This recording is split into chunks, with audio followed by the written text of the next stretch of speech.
A ver, pensemos un momento en uno de los miedos más básicos, más universales de la infancia.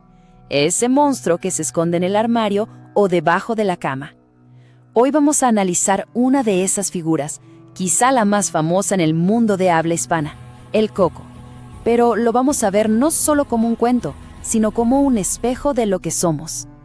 Seguro que esta melodía les suena, ¿verdad? Es esa canción de cuna, una promesa de calma, de seguridad. Es ese sonido familiar que nos arropa en la oscuridad. O al menos, así es como empieza la historia. Y justo ahí, la melodía se rompe. La calma se convierte en una amenaza. El confort se vuelve miedo. Y con esa frase tan simple, se nos presenta al protagonista de hoy, el Coco, también conocido como el hombre del saco.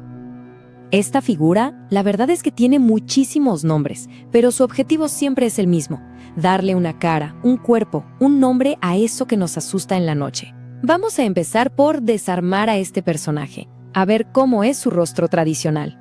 Si vamos a España, a México, a Argentina o a Uruguay, la descripción es casi idéntica. Es la imagen del marginado, del que está fuera del sistema. Y se usa, claro, como una herramienta de control poderosísima para los niños. La amenaza es súper directa y aterradora. Si no obedeces, te va a meter en su saco y, bueno, no vas a volver. Bueno, y aquí es donde la cosa se pone mucho más real y, la verdad, bastante más inquietante. Porque esta pregunta nos saca del mundo de la fantasía y nos mete de lleno en una realidad que da escalofríos. Es que resulta que el verdadero poder del Coco muchas veces no estaba en que fuera un fantasma o un demonio. No, su terror se basaba en que tenía un referente muy, muy real, una persona a la que se podía señalar con el dedo en la calle. Miren este número, porque es clave para entender todo esto. 45. En un estudio que se hizo en Andalucía, 45 personas dijeron que su asustaniños, su Coco de la infancia, no era un ser de fantasía, era una persona real. Un vecino, alguien del pueblo, de carne y hueso. Y aquí está el centro de todo. No era un fantasma, era un vecino. El miedo no se basaba en algo sobrenatural, sino en la persona que la sociedad había excluido. Se crearon, a propósito, asustaniños de carne y hueso. Fíjense en esto. La sociedad básicamente proyectaba sus miedos en sus miembros más vulnerables. El vagabundo con su saco se convertía literalmente en el hombre del saco. El vendedor ambulante que gritaba y tenía una apariencia distinta representaba lo raro. Las personas con enfermedades mentales o el pueblo gitano eran lo desconocido. Y así, sin pedirlo, estas personas se transformaron en herramientas para disciplinar a los niños.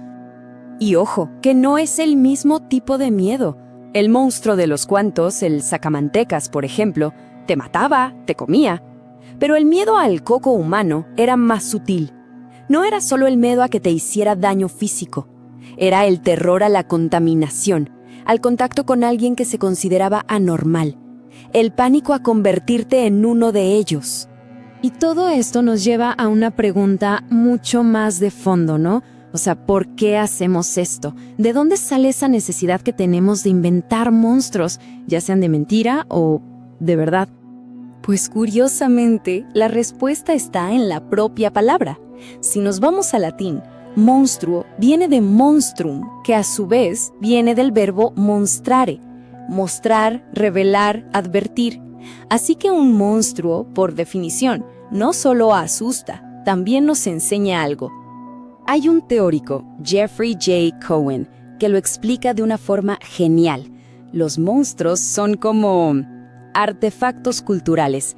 No aparecen de la nada, son un reflejo de todo lo que una sociedad teme, de lo que desea o de lo que intenta reprimir en un momento de la historia. Es un proceso que, si lo pensamos, tiene una lógica muy clara, casi como una receta. Primero, la sociedad dice, esto es lo normal. Luego, a todo lo que se sale de ahí, se le pone la etiqueta de raro o anormal. Después, se transforma a esa persona o grupo en un monstruo. ¿Y para qué? Para que el resto, al verlo, reafirme los límites y diga, nosotros somos los normales, ellos son lo monstruoso. Entonces, si juntamos todas las piezas, llegamos a una conclusión que es, bueno, bastante potente. Y es que cuando analizamos al monstruo, en realidad nos estamos viendo en un espejo. Nos dice mucho más sobre nosotros que sobre la propia criatura. Hay una frase muy famosa de una serie de televisión que lo resume a la perfección. Nuestro mayor terror casi siempre no viene de lo sobrenatural, viene de lo que los propios seres humanos somos capaces de hacer y de imaginar. Volvamos al hombre del saco. El de carne y hueso. No era un demonio, era un mendigo, un vendedor, una persona con una enfermedad mental. El verdadero horror no era él, era el sistema que lo usó, que lo etiquetó como monstruo para mantener un orden. El monstruo es ese espejo que nos devuelve la imagen de nuestros propios prejuicios.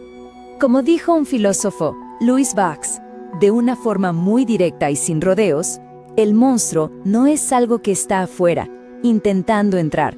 Es una posibilidad que ya vive dentro de cada uno, una parte de la condición humana. Y esa es la idea final. La próxima vez que pensemos en el coco o en cualquier otro monstruo, quizá la pregunta importante no sea ¿qué es o dónde se esconde? Quizá la verdadera pregunta es ¿qué parte de nosotros mismos estamos viendo reflejada en su rostro? Muchas gracias por habernos acompañado.